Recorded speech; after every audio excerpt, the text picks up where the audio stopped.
Mes amis, comment doit se cultiver un blédard? Pour moi, il s'agit donc d'un sujet absolument fondamental pour moi et pour la communauté justement qui est la mienne, donc la communauté noire qui est à mon avis la communauté la plus sous-cultivée au monde et qui devrait en prendre conscience et justement tout faire pour s'extirper donc de cette situation absolument catastrophique. On est profondément ignorant, en tout cas collectivement, les Noirs sont très ignorants et on n'a aucun intérêt dans la société dans laquelle nous vivons à continuer de perpétuer donc cette médiocrité.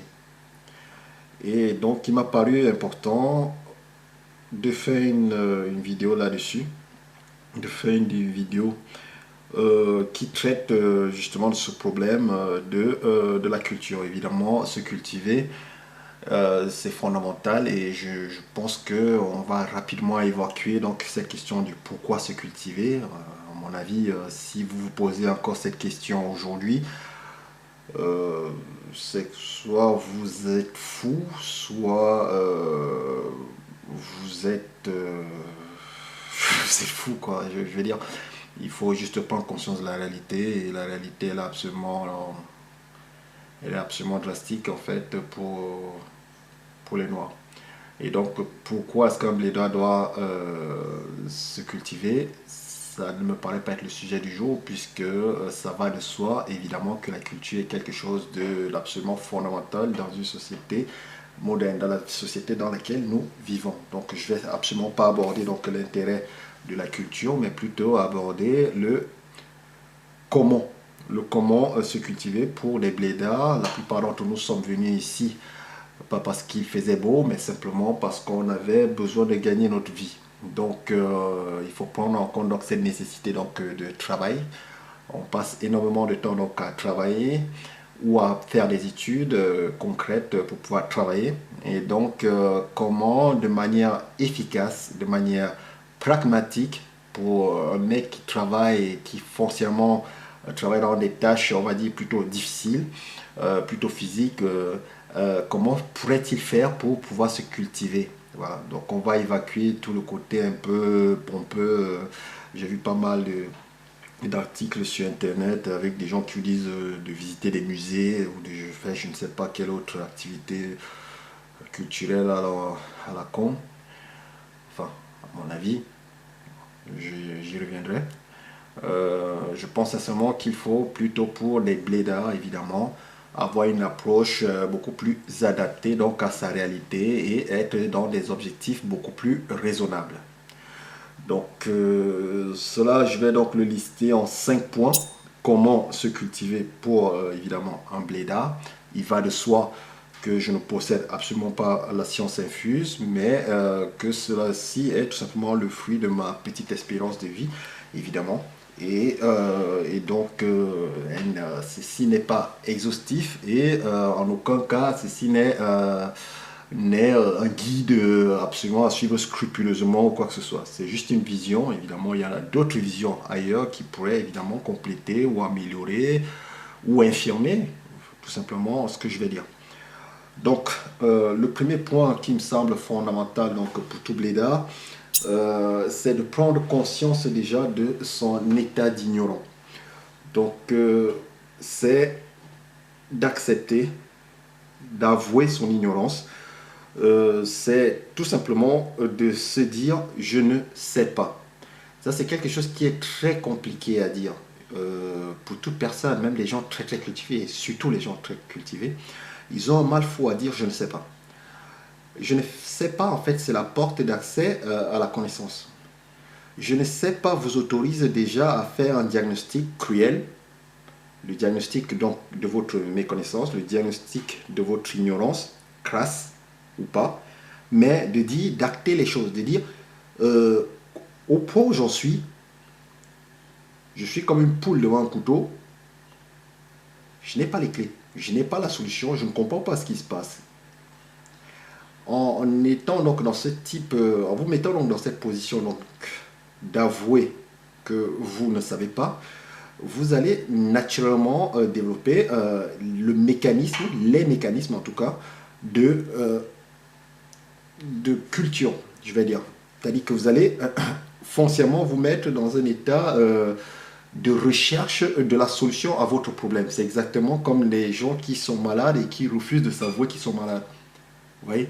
Et en fait, le corps ne commencera véritablement le travail de guérison qu'au moment où le corps accepte, où la personne mentalement acceptera, s'abandonnera tout simplement à son état et dira oui, je suis malade. C'est exactement la même chose.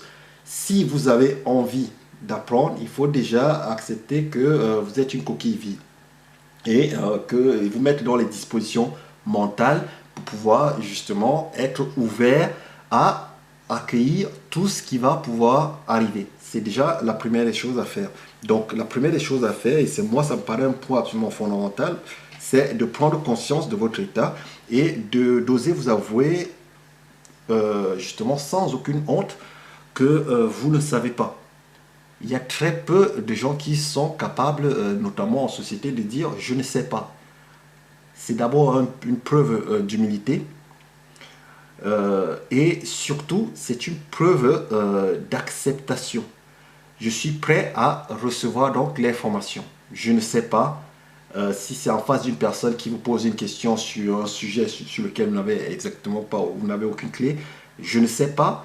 Ben forcément, vous êtes prêt à écouter ce qu'il va vous dire. La personne sait qu'elle va devoir justement vous apprendre justement cela et donc forcément vous allez apprendre. Mais si vous êtes dans une attitude de masquer ou en tout cas de cacher votre ignorance, bah forcément vous n'allez très rapidement, vous allez envoyer en fait des signes extérieurs qui vont dire grosso modo je maîtrise et la personne justement passe à autre chose et vous allez rester donc un vase, c'est-à-dire que vous n'aurez rien, absolument un vase creux, il n'y aura rien absolument à remplir et la personne s'en ira donc avec son savoir et transmettra donc ce savoir à une personne qui sera beaucoup plus ouverte. Donc ça me paraît être la chose, une chose absolument fondamentale, c'est de prendre conscience de votre état.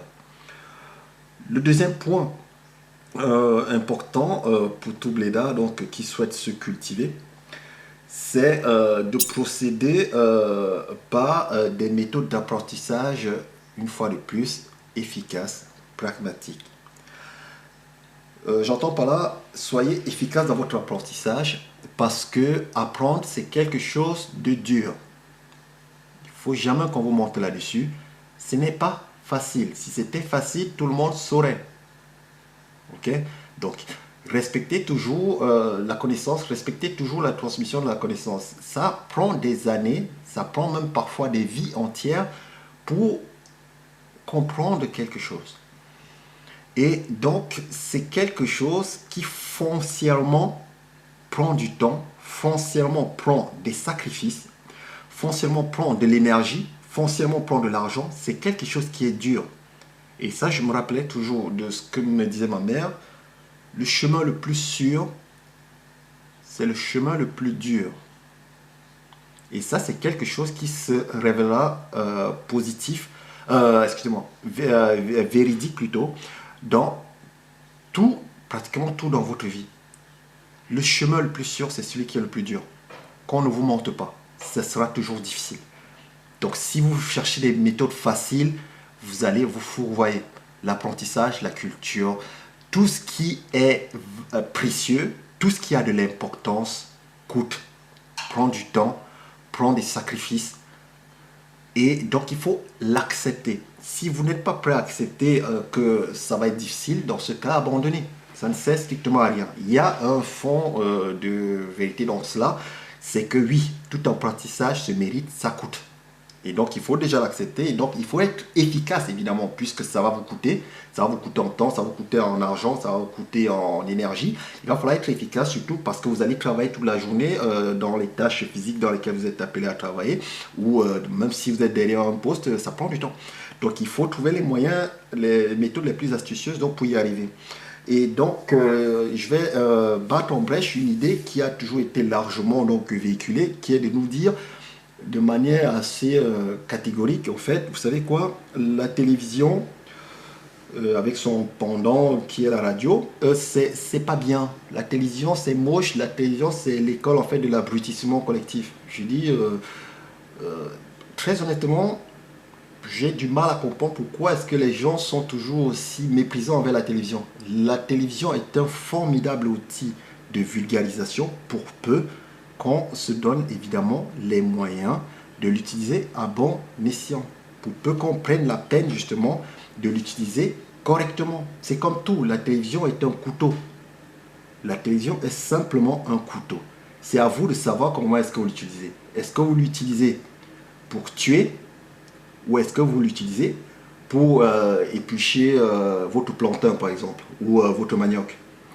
À quoi vous sert votre couteau? C'est exactement le même rôle que joue la télévision. C'est pour ça que je suis toujours oui, un peu effaré quand j'entends les gens m'expliquer de but en blanc. C'est surtout les gens très, entre guillemets, qui ont fait beaucoup d'études, qui sont très cultivés, qui ont les rats de bibliothèque, qui vous expliquent ça. Non, la télévision, j'ai cassé ma télévision, j'ai vendu ma télévision. Mais comment arrives-tu à comprendre ce qui t'entoure justement si tu n'as pas de télévision? Il faut savoir que la télévision, c'est le canal le plus vu, c'est le médium le plus regardé par la grosse majorité des gens. Évidemment, je suis le premier à le penser, la plupart des gens sont des abrutis, mais si la masse est abrutie, la masse existe et la masse a un poids.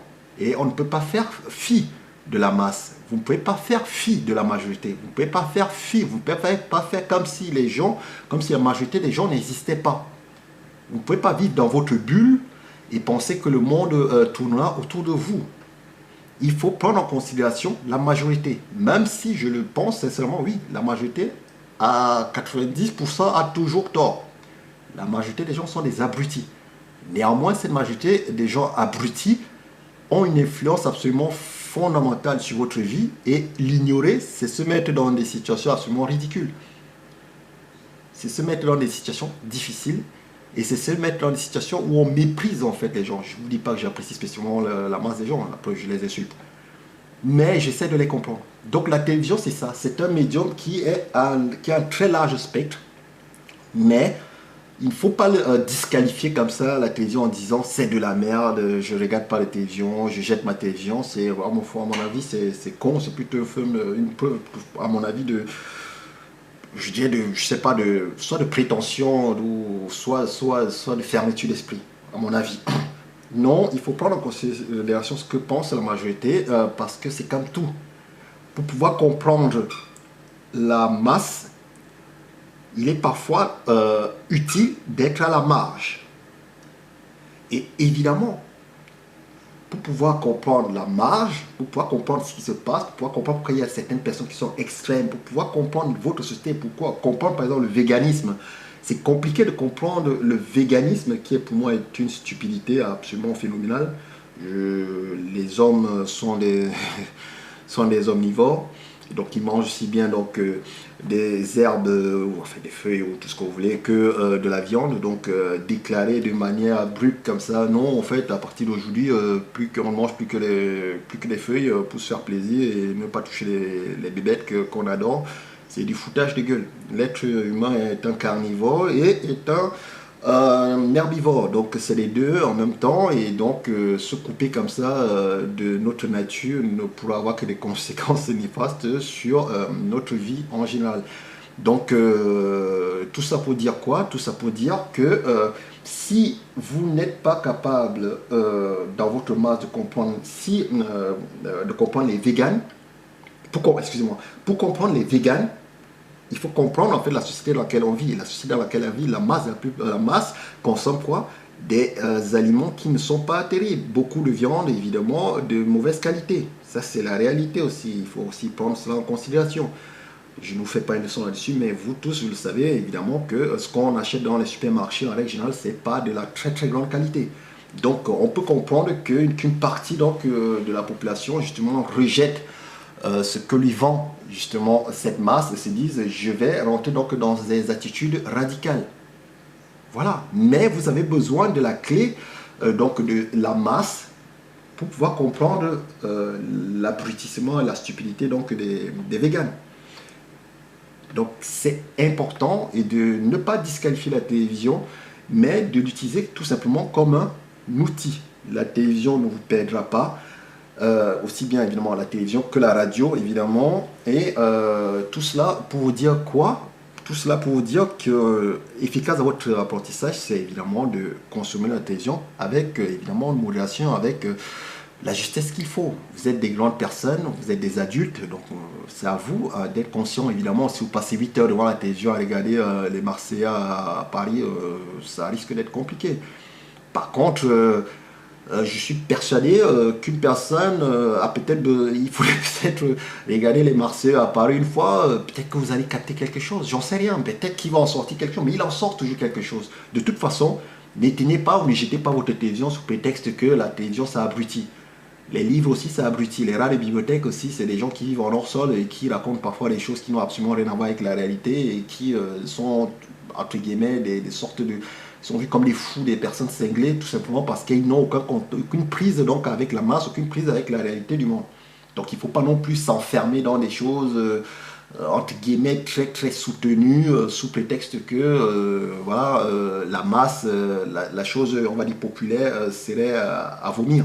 La télévision, c'est un outil.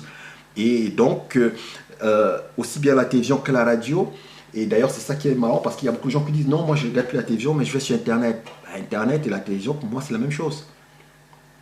Internet et la télévision, pour moi, c'est exactement la même chose. Ce sont des outils. Simplement, c'est comment est-ce que vous vous servez d'Internet. Est-ce que vous passez 8 heures par jour donc, à vous masturber devant Internet? Est-ce que vous passez 6 heures devant les Marseillais? C'est la même chose. Est-ce que vous passez 8 heures devant RMC, je ne sais pas, Jean-Jacques Bourdin, je ne sais pas quoi?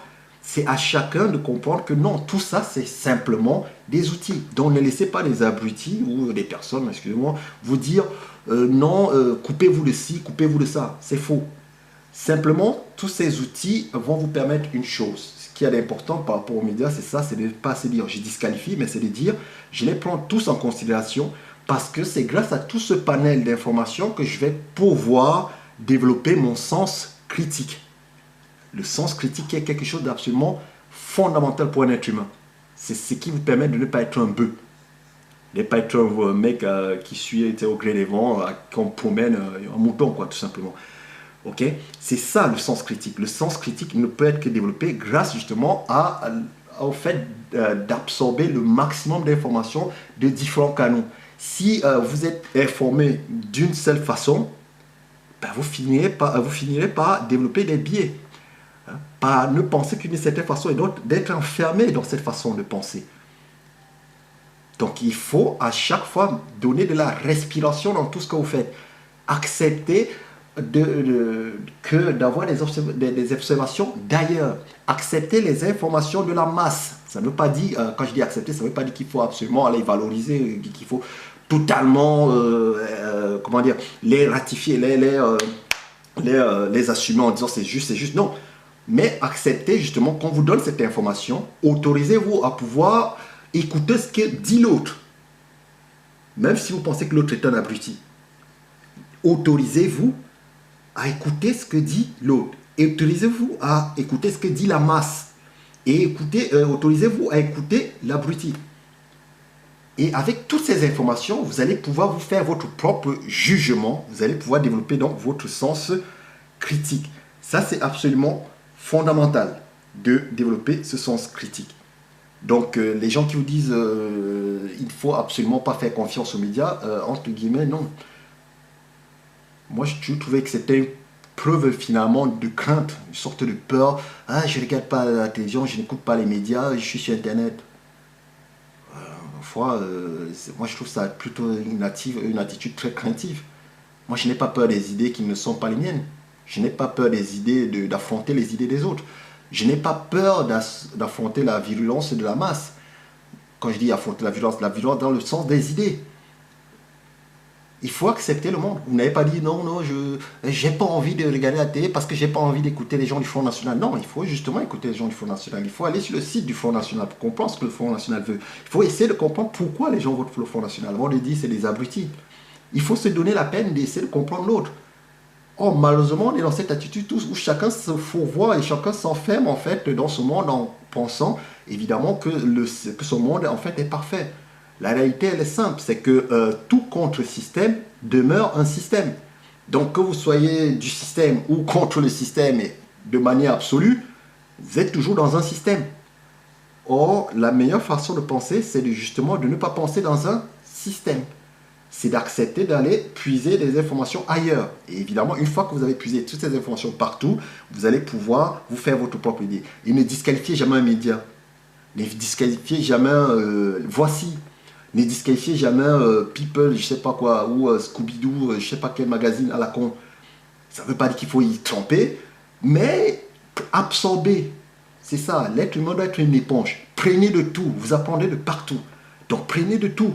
Et d'une information absolument ridicule, grâce à votre sens critique, vous allez pouvoir le magnifier. Je vais vous prendre un exemple très simple. Lady Diana. Lady Diana, aujourd'hui, les médias vous la vendent comme une princesse absolument formidable, au grand cœur et patati et patata. C'est une princesse de rêve. C'est l'histoire qu'a envie de vivre en fait toutes les jeunes filles. Évidemment, se marier donc à Charles, qui est un modèle de beauté, comme vous l'aurez compris. Donc, Lady Diana, ça fait, je sais pas combien, peut-être 20 ans qu'elle est morte.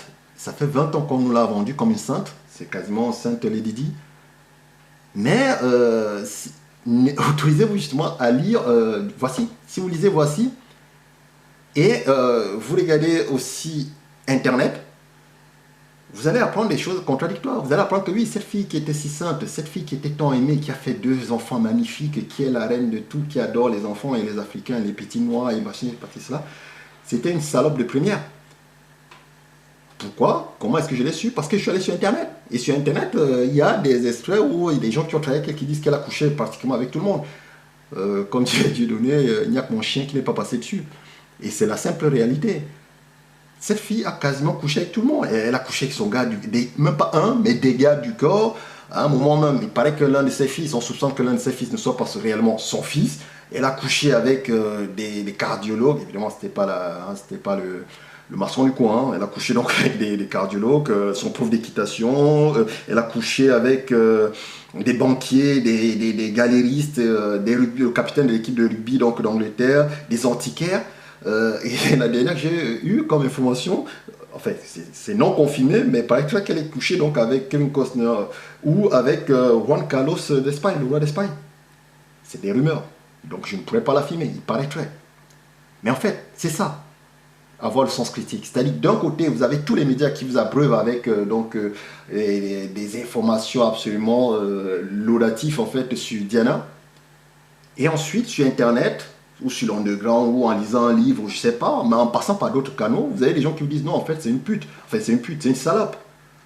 Et donc, grâce à ça, ça vous permet de vous forger votre idée, de vous dire non, finalement, c'est une pauvre fille comme toutes les autres qui, malheureusement, n'a pas tant de valeur que celle que la société veut lui prêter. Parce que, excusez-moi, vous finissez par vous rendre compte que, en réalité, la reine d'Angleterre qui, pendant très longtemps, a été détestée par rapport à l'histoire de Diana, est la femme qui avait réellement compris qui était Diana. Et dès le début, sans doute grâce au service secret, elle savait que c'était une salope qui couchait avec à peu près tout le monde et qui était en train de ruiner donc la réputation de son pays. Donc ça vous permet de comprendre finalement que la reine d'Angleterre, qui pendant très longtemps nous a été présentée comme quelqu'un de mauvais, celle qui avait le mauvais rôle, lorsqu'on y réfléchit très bien, elle n'avait pas tant ce mauvais rôle que ça. C'était juste une femme qui essayait de protéger la couronne d'Angleterre, la couronne britannique. Et donc, comment est-ce que vous arrivez donc à de telles conclusions si vous ne regardez que la télé ou si vous ne regardez qu'Internet?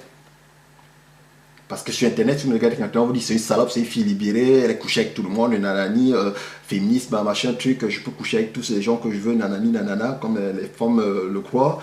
Et donc, elle a promené son cul partout. Et donc, c'est bien, c'est woman's power et patati et patata.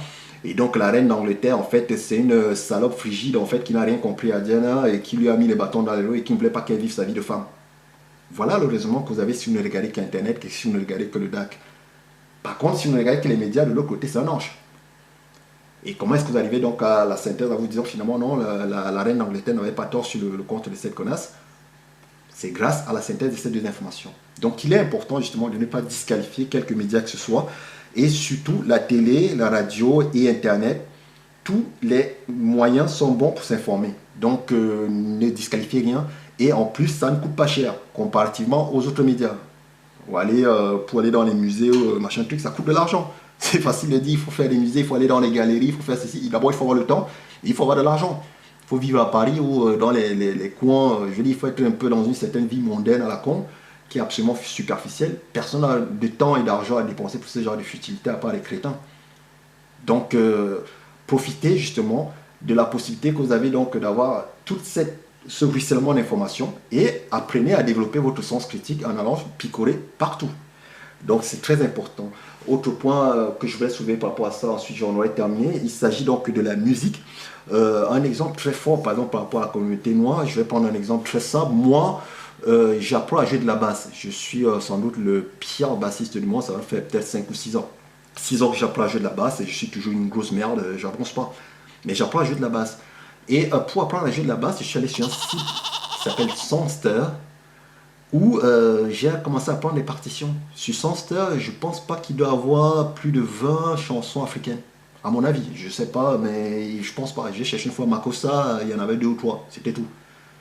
Mais il y a des millions de chansons de métal, de rock, de chansons américaines, de trucs folk, des trucs de rhythm and blues, des trucs, je suis quand même au Texas, dans le fin fond du trou du cul du Texas, il y a des gens qui l'écoutent plus.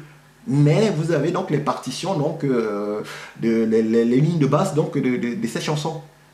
Par contre, nous, comment est-ce que moi, en tant que blédard, je fais pour, avec ma basse, répéter du franco, du Manu Dibango, je sais pas, Epé Koum, comment est-ce que je fais pour apprendre la culture africaine? Parce que c'est bien beau de se révérer dans la culture africaine, la musique africaine, nanani, nanana, mon cul sur la commode. Mais qu'est-ce qu'on a fait pour sauvegarder la culture africaine? Rien. Pourtant, vous allez sur Songster, vous avez une version gratuite et vous avez des milliers de contributions. Et moi, comment est-ce que j'ai découvert le métal? C'est parce que je suis allé sur Songster et j'avais pas le choix, je me suis mis à écouter du métal. Bon, pour d'autres raisons aussi, mais je me suis mis à écouter du métal.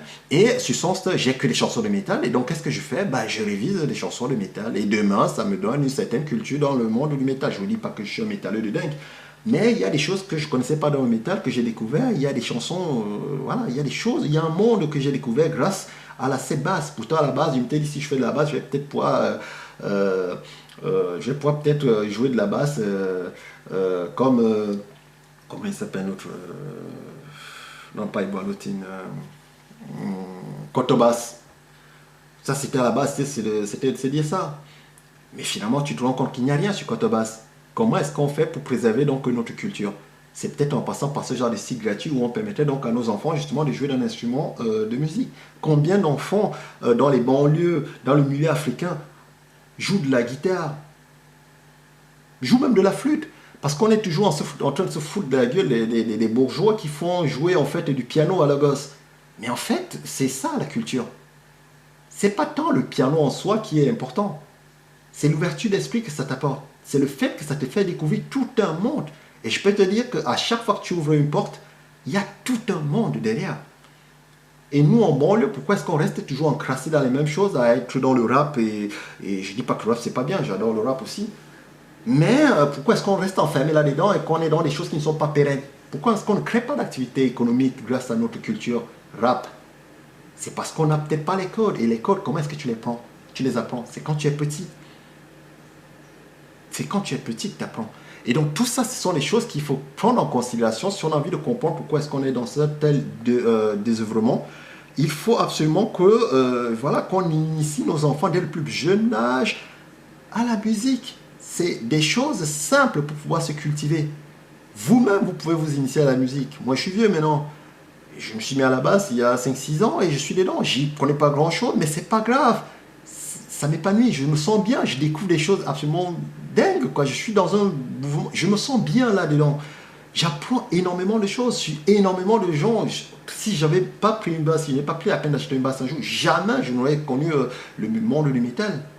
Jamais. En tout cas, autant que je le connais aujourd'hui. Donc, oser aller vers ce genre de cheminement, aller vers ce genre de lieu et donner une basse, donner une guitare, donner... les gens me disent, oui, ça coûte cher, c'est faux. Moi, je suis à la première basse, je l'ai acheté sur le bon coin. Ça coûte pas cher. 60 euros, même à 50 euros, tu as déjà une guitare à peu près d'entrée de gamme de merde. Tu peux donner une guitare à ton gosse. Jimi Hendrix, certes, c'était un génie, mais il a commencé à jouer à 8 ans. Il n'a pas commencé à jouer à 35 ans. C'est à 8 ans. Donc c'est bien beau de se branler sur Jimi Hendrix et je sais pas quelle autre star de la musique, mais ces mecs, ils ont commencé très jeunes, ils ont commencé pratiquement dans le ventre de leur mère. Et c'est grâce à ça, justement, c'est grâce à cette expérience qu'ils ont acquis très rapidement, justement, qu'ils sont ce qu'ils sont. Donc il y a toujours du travail, mais il y a toujours de la curiosité. Et donc il faut qu'on soit toujours dans cette ouverture d'esprit. Ça, c'est très important. Autre point, et ça va être le troisième point, je suis désolé d'être aussi long, mais c'est un sujet majeur, et donc il faut prendre le temps donc, parfois donc, de digresser là-dessus. Le troisième point fondamental aussi par rapport donc, à comment se cultiver, c'est la lecture. Et la lecture, bah, ça, c'est quand même le b.a.-ba. Je pense que ça vous a déjà été euh, dit à l'école et par tout le monde, et c'est normal. La lecture, c'est la clé. La lecture, en fait, c'est un raccourci c'est un raccourci donc de l'expérience. Parce qu'en réalité, lorsque vous n'avez pas lu, grosso modo, vous apprenez, c'est la vie qui vous apprend les choses. C'est la vie qui vous apprend les choses. Et donc forcément, si c'est la vie qui vous apprend les choses, si vous n'avez pas une vie palpitante, en règle générale, vous n'apprenez pas grand-chose. Et en règle générale, vous ne pouvez pas tant apprendre d'expérience en fait, de manière logique. Vous avez une vie, vous connaissez très peu de gens, donc tout le long de votre vie, vous allez fréquenter très peu de personnes. Donc votre expérience personnelle, à moins d'avoir été à la fois explorateur, je sais pas, physicien, d'avoir une vie de dingue, mais en règle générale, votre vie est une vie de merde. Et donc, grosso modo, votre expérience de vie n'est pas si qualitative que cela. Il faut avoir l'honnêteté de le dire. Surtout lorsqu'on est dans un travail du tertiaire ou qu'on est dans un travail physique, c'est pas, je veux dire, quelque part pour apprendre, pour être cultivo, il faut parfois venir d'un monde bourgeois. Il faut pratiquement ne venir que d'un monde bourgeois. Ça nécessite tellement de finances et de temps et de, oui, surtout de temps que finalement il faut être oisif quoi. Il faut vraiment avoir énormément de temps à perdre justement pour se cultiver en réalité. Donc c'est quelque chose qui est plutôt dédié à des gens qui peuvent se permettre d'être oisifs, à savoir les bourgeois, les riches. Et donc vous avec votre petite expérience en fait, vous n'êtes pas grand chose. Donc comment est-ce que vous faites pour pouvoir rattraper cela? C'est très simple, c'est en vous inspirant, c'est en multipliant en fait les expériences autour de vous. Et comment est-ce qu'on multiplie les expériences autour de soi? C'est en lisant. Lorsque vous lisez en fait, vous entrez dans la vie de quelqu'un. Et vous entrez donc dans les aspirations d'une personne, dans ses idées, dans sa manière de voir le monde, dans ses expériences de vie. Et c'est comme ça justement que vous allez pouvoir donc absorber donc l'intérêt de sa vie et ce qu'il y a de, comment dire, de leçons à aspirer donc de sa vie et que vous allez pouvoir donc vous-même vous forger donc une expérience. C'est ça l'intérêt de la lecture. C'est simplement un raccourci. Et donc plus vous lisez de livres et plus vous maîtrisez de vie. Donc les gens qui ont beaucoup lu sont les gens forcément qui ont des expériences, une expérience entre guillemets importante parce qu'ils ont multiplié évidemment les expériences de vie des différents auteurs qu'ils auront parcourus. Et donc c'est très important, c'est très fondamental évidemment de lire, évidemment pour aussi communiquer dans la société, pour parler du français, pour parler français, pour éviter de faire des fautes et même dans le boulot de tous les jours, pour ne pas être surpris lorsqu'on rencontre des nouveaux mots, pour avoir un langage, pour pouvoir s'adapter, adapter son langage à son auditoire. Évidemment, la lecture c'est très important. Et donc là-dessus, j'ai juste distingué donc trois manières donc de lire que je vais vous proposer évidemment. Une fois de plus, c'est juste ma vision. Ensuite, chacun, évidemment, est capable de l'améliorer.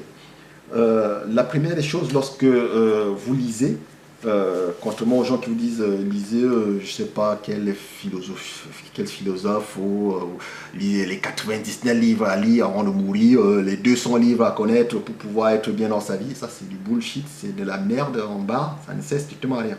Le livre le plus intéressant pour vous, c'est le livre en fait qui vous a plu. C'est le livre qui vous concerne. C'est l'histoire qui vous plaît. Ça, c'est le livre le plus intéressant à lire pour vous, c'est celui-là. Donc, trois points fondamentaux donc, par rapport à la lecture.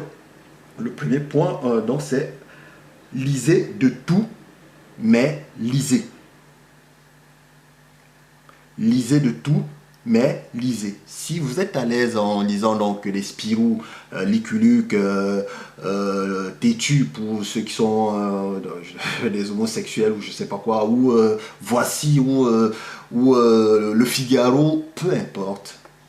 Lisez de tout, Mais le plus important, c'est de lire. Si vous ne lisez que le métro, ben lisez le métro, vous savez, le journal dans le métro. Lisez, mais prenez cette habitude de lire. C'est comme le vélo. Il faut apprendre, il faut répéter, il faut tomber, il faut commencer avec des choses faciles. Ça ne sert à rien de commencer à lire des grands philosophes sous prétexte que c'est des gens absolument à lire. Je vous le dis, pourquoi? Parce que j'ai oublié de le mentionner dès le début, mais en fait, ma mère est libraire. Donc j'ai grandi dans les livres. Ma mère au Cameroun donc, est une libraire. Et donc je suis né dans ce milieu. Et c'est la manière dont qu'a utilisé donc ma mère justement pour nous cultiver. Et je lui en sais gré. Ma mère m'a jamais dit il faut absolument lire ci, il faut absolument lire ça. On avait une librairie, en plus elle m'avait inscrit donc à l'Alliance française pour que je puisse récupérer donc des bandes dessinées donc toutes les semaines. Et donc je lisais des Lucky Luke et plein d'autres trucs, voilà, donc j'ai oublié aujourd'hui. Mais en fait, voilà, je lisais à peu près de tout. Et c'est comme ça que j'ai lu, et moi j'ai lu de Lucky Luke jusqu'à Union. Union qui était un truc de cul. Je lisais de tout. Je lisais même des romans italiens. Il y a des romans photos avec des trucs d'italiens, avec des histoires d'amour qui est adorées par les femmes. J'ai lu ça toute mon adolescence comme je dis, de Zembla, Hakim, les Africains connaîtront, jusqu'à Union, Entrevue et tout ça. J'ai tout lu. Voilà. Et c'est comme ça, justement, en lisant tout cela, que vous allez une fois de plus, rappelez-vous, où vous allez pouvoir donc ouvrir les soupapes et vous allez emmagasiner énormément d'informations. Donc ne vous fermez pas, lisez de tout, mais lisez. C'est très important. Le deuxième point, une fois que vous avez appris donc à lire, vous allez poursuivre plutôt en lisant des choses qui vous intéressent. Et lisez des choses qui vous intéressent en priorité. Ça va vous permettre en fait de consolider donc justement cette phase donc de lecture. Je vous ai dit tout ce qui est sûr est dur. Ça prend du temps, ça prend de l'énergie, c'est dur, c'est difficile d'être cultivé, c'est difficile d'être riche. Je dis, tout ce qui a de l'importance, tout ce qui a de la valeur, te coûte. Donc, il n'y a pas d'alternative. Autant, justement, rendre ces choses agréables. Donc, allez d'abord vers des lectures faciles ou ensuite, allez vers des lectures qui vous plaisent. Et si c'est les bandes dessinées qui vous plaisent, restez dans les bandes dessinées. Moi, je déteste les mangas. Je trouve ça absolument abscon. Ça m'énerve profondément. Mais si c'est votre truc les mangas, restez dans les mangas. Et peut-être qu'à partir des mangas, vous allez développer donc une connaissance donc de la culture japonaise qui pourra vous amener très loin, qui va vous permettre de découvrir peut-être les jeux vidéo, qui ensuite vont vous permettre de découvrir peut-être l'intelligence artificielle. Ça peut, je dis, vous ouvrez une porte et vous en ouvrez 10 000 derrière. C'est ça l'intérêt. Donc ouvrez les portes. Lisez ce qui vous intéresse. Le troisième point, ça c'est très important, c'est quand vous avez déjà une certaine maturité donc, dans la vie, ça c'est en règle générale, c'est quand vous êtes bien adulte, et même si vous l'êtes déjà aujourd'hui, c'est quand vous avez déjà un esprit critique plutôt très développé, en règle générale, mais évidemment, vous pouvez l'utiliser dès le début, hein. Il n'y a pas de règles dans ce genre de choses. Lisez ce qu'on vous déconseille de lire. Il faut toujours apprendre à lire tout ce qu'on ne veut pas que vous lisiez. Une fois de plus, pour pouvoir renforcer votre sens critique. Rappelez-vous quand la masse vous dit « Non mais ces gens, c'est des enculés, ces gens, c'est des crétins, tous ces mecs qui sont dans la marche, tous ces mecs qui sont radicaux, tous ces groupuscules, tous ces gens qui ont une pensée bizarre. Ah, c'est pas bien. » Bah, c'est le contraire. Bah, qu'est-ce qu'ils disent ces gens? Allez vous renseigner, allez comprendre ce qu'ils disent ces gens dans leur marche. Bon, je ne m'intéresse pas aux véganes, donc j'en ai rien à foutre, je ne vais pas lire. Mais grosso modo, lorsque on vous dit, par exemple, Mein Kampf, on vous dit, il faut absolument pas lire Mein Kampf, c'est du foutage de gueule. Si vous voulez comprendre Hitler, faites la chose la plus simple qui soit bon. Apprenez qui est Hitler. J'ai envie de dire, si Hitler était en face de vous aujourd'hui, allez toquer à sa porte et dis-lui, qu'est-ce que tu penses? Bon, je ne pense pas qu'il vous ouvre la porte, mais bon, c'est ça l'idée, grosso modo. Et quand vous ne pouvez pas toquer à la porte d'Hitler, puisque malheureusement, comme vous le savez tous, et nous le savons tous, ça fait un moment évidemment qu'il est... Voilà. Grosso modo, bah, vous allez voir tous les gens qui vous parlent d'Hitler. Et si c'est des mecs d'extrême droite qui doivent vous parler d'Hitler, n'hésitez pas, si vous tombez sur un truc d'extrême droite, allez-y. Il y a le truc où c'est F de souche qui font des trucs. Bah, si F de souche, il y a des millions de personnes qui vont sur F de souche. C'est des groupuscules, tout ce que vous voulez. Mais n'hésitez pas, si vous tombez sur un article de F de souche qui est intéressant, allez lire F de souche. Allez au spectacle de Dieudonné. C'est ça, justement. Et c'est ça qui va permettre de vous découvrir et de vous bâtir en tant qu'être humain. N'acceptez pas que la masse vous manipule. N'acceptez pas que les gens vous disent ce qu'il faut faire et ne pas faire. Vous êtes des adultes, vous êtes des hommes. Et donc, prenez cette habitude avec la lecture d'aller dans les chemins justement les plus boueux. D'aller dans les chemins, vous savez, les gens, ah oui, lui il est sulfureux, ah oui, lui il est ceci. C'est là où il faut aller. Intéressez-vous toujours aux gens qui sont à la marge. Parce que les gens qui sont à la marge ont toujours une très très bonne analyse des gens qui sont dans la masse. Ils sont en retrait, ils sont sur le côté, ils sont sur le bord de la route. Donc ils arrivent à percevoir exactement ce que la masse de gens n'arrive pas à percevoir. Le point de vue est toujours très instructif. Absolument instructif. Donc à chaque fois qu'on vous dira X, c'est une merde, ben allez voir ce que X dit. Et à chaque fois qu'on dit surtout ne parle pas à Y, ben essayez de comprendre pourquoi est-ce qu'on vous demande de ne pas parler à Y. Et ça, vous devez l'appliquer évidemment dans la lecture, mais évidemment aussi dans toutes les expériences de vie que vous pourrez avoir.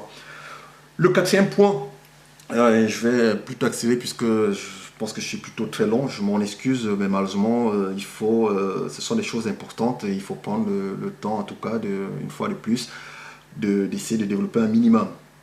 Ensuite, évidemment, je fais confiance en votre sens critique, une fois de plus, en votre esprit donc de responsabilité pour aller vous documenter et pour aller trouver votre propre voie. Le quatrième point, ça va être une fois que vous avez donc eu ce cheminement qui évidemment est un cheminement perpétuel avec des allées, des venues évidemment, mais c'est comme tout, hein, vous apprenez, c'est comme la conduite quoi. Au début, vous êtes vigilant par rapport à tout et puis au moment où vous passez les vitesses, vous regardez le rétro et patati, vous n'avez plus besoin, ça devient automatique. Ok. Donc lorsque vous arrivez donc à ce sens, évidemment c'est très à ce stade évidemment c'est très bien. Il faut toujours rester vigilant. Il faut toujours une fois de plus répéter les mêmes gestes plusieurs fois pour que ça devienne finalement quelque chose un réflexe. Ok. Et donc on arrivera donc à l'étape 4 qui est de savoir pourquoi est-ce que vous voulez savoir. Une fois de plus cette étape 4, j'ai envie de dire, vous pouvez la mettre au début comme vous pouvez la mettre à la fin, c'est à vous de voir, peu importe. C'est de la conduite. C'est à vous de faire votre propre sauce. C'est comme la cuisine, c'est vous qui mélangez vos ingrédients et c'est vous qui faites votre propre cuisine. Mais cultivez-vous. C'est exactement la même chose. Vous devez savoir pourquoi est-ce que vous voulez savoir. Et je vais prendre un exemple qui parle à tout le monde. Un type qui, ma foi, comme ça, je vous le dirais, j'ai plutôt comme ça, je l'aime bien, on va dire.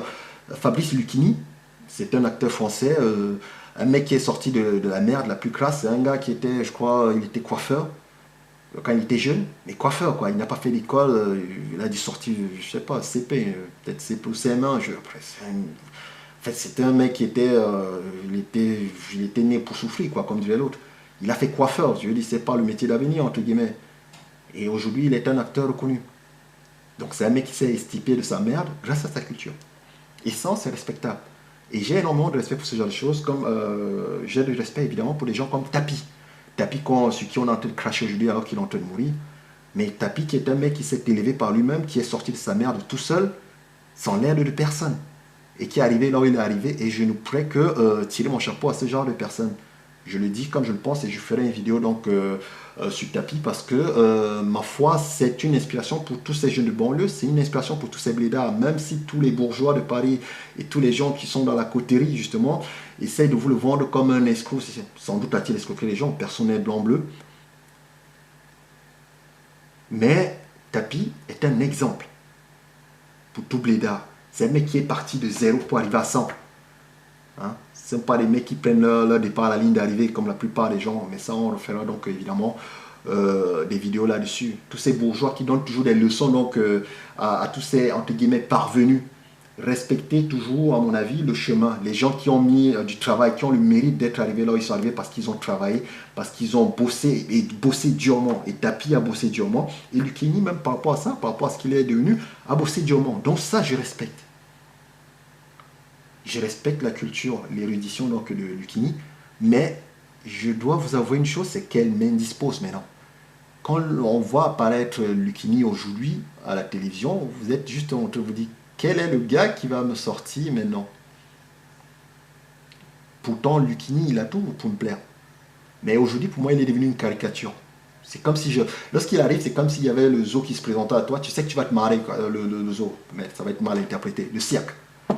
Donc, tu sais que tu vas te marrer. Quand Lucchini arrive, on sait qu'il va le citer. Et donc, il se met, il commence ses tirades où il cite des pages et des pages entières des livres de Céline. Et moi, il est devenu une caricature, ce mec. Si c'est ça votre modèle de la culture, moi, ce n'est pas mon modèle. Moi, Lucchini m'indispose. Donc, c'est important pour vous de savoir pourquoi est-ce que vous voulez savoir. Est-ce que vous voulez savoir comme Lucchini? Aller citer des livres à tir larigot, faire la chèvre dans les médias, machin truc. Vas-y. Fais-nous une citation de machin. Fais-nous rigoler là, s'il te plaît. Ah, vas-y, mon petit toutou. Vas-y. Fais-nous rigoler là. Qu'est-ce que tu vas nous sortir là aujourd'hui? Céline, c'est lequel aujourd'hui?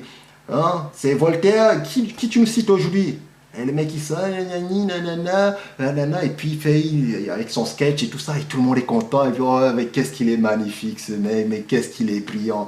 Allez, vas-y, tire-toi là, va pas ton nono, tire-toi maintenant, vas-y. C'est ce qu'il est devenu, Lucchini. Une caricature. Et pourtant, c'est un type que j'apprécie énormément pour ce qu'il est. Et parce que c'est un mec qui se porte. C'est un mec c'est l'un des rares artistes, en tout cas l'un des rares acteurs français à avouer qu'il est de droite. C'est quand même couillu dans le milieu donc, du cinéma de dire que vous êtes de droite. Le mec, il assume. C'est un mec qui a pratiquement tout pour me plaire. Je dis, c'est un mec qui ne pense pas comme les autres. Et ça, j'aime les gens qui sont toujours hors du bocal comme ça. C'est un mec qui est différent, comme je vous ai dit. C'est un mec qui est sorti de la merde la plus crasse pour arriver au sommet de son art. C'est respectable, c'est hautement respectable. Mais de voir ce qu'il est devenu, c'est pathétique. Et donc, c'est ça. Savoir pourquoi vous voulez savoir. Savoir pourquoi vous voulez savoir. Et en fonction donc de ça, vous allez pouvoir vous créer votre propre schéma. Si vous voulez savoir pour briller dans les salons et être la vedette des salons, why not? Mais à mon avis, c'est moi, ça c'est un jugement de valeur de ma part, c'est merdique, ça ne vaut pas grand chose. Mais si vous voulez savoir pour vous, pour vous aguerrir, pour vous améliorer en tant qu'homme, pour apprendre de la vie, pour pouvoir vous améliorer dans un secteur, même professionnellement, ok, c'est bien. Si vous devez savoir, je ne dis pas qu'il ne faut pas lire des grands auteurs, qu'il ne faut pas lire des grands philosophes, je ne sais pas lesquels, on les cite toujours. Moi, je ne connais pas. Je lis simplement les choses qui m'intéressent dans la vie. Donc, en règle générale, toutes ces choses battues à la battue ne m'intéressent pas. Le Goncourt, pour moi, je ne les garde pas. Je m'en fous. Je lis juste les choses qui m'intéressent. Par contre, si votre truc à vous, c'est ça, lisez cela. Si c'est le Goncourt, votre kiff, lisez le Goncourt. Si c'est le Renaudot, lisez le Renaudot. Faites ce qui vous plaît, mais faites d'abord ce qui vous plaît. Et dites-vous bien, pourquoi est-ce que je lis? Est-ce que vous lisez pour briller dans les salons? Ben, dans ce cas, oui. Vous avez tout intérêt à connaître et à faire le singe. Merde. Ben, en même temps, c'est ça, à faire le kéké. Je vais retirer au singe parce que ça risque d'être mal interprété. À faire le kéké comme Lucchini. Ou comme Zemmour, qui est son autre pendant, qui à chaque fois qu'il vous dit, est obligé de vous dire, comme a dit tel penseur, je ne sais pas quoi, je lui dis, moi ça me saoule. Il y a la même chose pour Finkielkraut. Le mec qui ne peut pas dire, sans te citer une litanie de Anna Arendt a dit, j'en ai rien à foutre, mon frère, pense pas toi-même. C'est ça. Mais si c'est votre truc, si Finkielkraut c'est votre star, si Lucchini c'est votre star, bah suivez.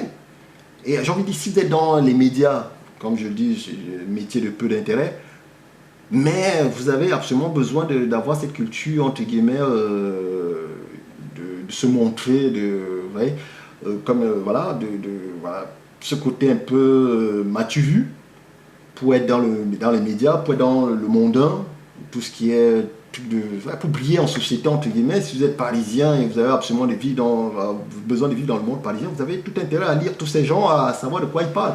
Vous avez intérêt à vous adapter à votre milieu. Si c'est ça le milieu que vous avez envie de fréquenter, évidemment. Mais en règle générale, en tant que blédard, on n'a pas besoin de fréquenter ces lieux. On n'y apprend pas grand-chose. Ce ne sont pas des aspirations, à mon avis. Mais après, ça, c'est un jugement de valeur, une fois de plus. Et une fois de plus, j'ai envie de dire, ça ne veut pas dire, évidemment, si demain on vous invite à Paris, de ne surtout pas y aller. Au contraire, il faut y aller, justement, une fois de plus, dans un esprit d'ouverture. Mais par contre, passer toutes ces soirées-là, dedans, à mon avis, c'est un peu abrutissant. Mais ça, c'est un avis personnel. Donc voilà, c'est ça le plus important. Point 4, c'est de savoir pourquoi vous voulez savoir. Et enfin, le 5e point, je m'arrêterai là parce que j'ai été très long, mais vous allez rapidement le comprendre. Le 5e point qui est un point absolument, ça s'appelle la vie, ça s'appelle la rue, ça s'appelle l'expérience de vie. Regardez toujours donc à travers votre fenêtre. La rue, c'est la meilleure façon de se cultiver. Et la rue, c'est gratuit. Donc n'hésitez pas à échanger avec les gens, d'échanger avec les commerçants, d'échanger avec les vieux, les jeunes, peu importe avec qui vous échangez. Et c'est comme ça que vous allez vous cultiver. Ne restez pas enfermés. Je le dis malheureusement, je suis plutôt solitaire, mais c'est ça en fait. C'est regarder dans votre rue, ce qui se passe dans votre rue, vous comprendrez mieux la société. Et n'hésitez pas à aller regarder aussi évidemment dans les rues des autres. C'est aussi important parce qu'il ne faut pas non plus s'enfermer. C'est quand le mec qui, d'ailleurs, je crois, c'est rappeur Booba, je crois, qui a dit il n'y a pas de barreau dans les cités, je sais pas, il y a un truc comme ça. Il ne faut pas rester en prisonnier donc, de son milieu. Donc n'hésitez pas à regarder dans les rues d'ailleurs, à aller ailleurs, à voyager, à sortir, à visiter le monde et à rencontrer les gens et surtout, même, pas que le monde. Regardez tout simplement les gens de votre rue et les gens de la rue d'à côté déjà. Ça vous permettra déjà au moins d'apprendre des choses. Okay, donc si vous avez une occasion d'aller dans le 16e, évidemment allez dans le 16e. Et regardez comment ils vivent dans le 16e et ça va vous permettre de comparer. Et ça va vous permettre de développer un sens critique. Vous vous rendrez compte que c'est aussi un ghetto comme les autres, qu'il y a plein de choses qui se ressemblent et il y a plein de choses différentes. Ça va vous mettre beaucoup de choses en perspective et c'est comme ça que vous allez pouvoir vous cultiver parce que vous allez avoir évidemment à vous adapter. Et forcément, si on s'adapte, on apprend les nouveaux codes. Donc ne restez pas enfermés. La rue, c'est la meilleure école de la culture. C'est la meilleure façon, la meilleure école de la culture, ça c'est comme ça. C'est la rue en fait, c'est la meilleure école en fait du savoir. Donc n'hésitez pas à vous frotter à toutes sortes de personnes. Les ouvriers, comme les cadres supérieurs, peu importe qui, c'est ça la rue. Frottez-vous à tout le monde et c'est comme ça que vous apprendrez. Voilà, donc je sais que j'ai été très long, je suis sincèrement désolé, mais c'était important donc, de prendre le temps donc, de développer donc, ces points donc, pour nous. Si évidemment vous avez des idées pour compléter, elles sont évidemment bienvenues, je le dis et je le pense sincèrement, l'ignorance est un cancer donc, pour la communauté noire, partout où qu'elle soit, aux États-Unis, en France, en Afrique, on souffre de notre médiocrité. On souffre de ne pas savoir, on souffre de notre emprisonnement mental et malheureusement il va falloir justement qu'on se donne les moyens d'en sortir et qu'on élève en fait nos petits frères, qu'on élève nos enfants justement dans ce type de culture. Comment est-ce qu'on se cultive et qu'on s'élève soi-même d'ailleurs. Comment est-ce qu'on se cultive? Voilà, c'est en regardant donc dans sa rue, c'est en lisant, en s'intéressant donc aux autres, en s'intéressant à la masse, mais aussi en s'intéressant à la marge. C'est tout cela justement et en prenant conscience du fait que vous ne savez pas. C'est tous ces ingrédients justement cultivés qui répétés, qui vous permettront demain justement de pouvoir être béton, de pouvoir vous bétonner l'esprit et d'être un vase rempli. J'espère que cette vidéo donc vous intéressera. Il est temps pour moi évidemment de retourner à la vie. On est passé par des chemins tortueux pour y arriver, mais on y est arrivé. Donc je vous remercie pour votre attention et je me casse. Allez, ciao ciao.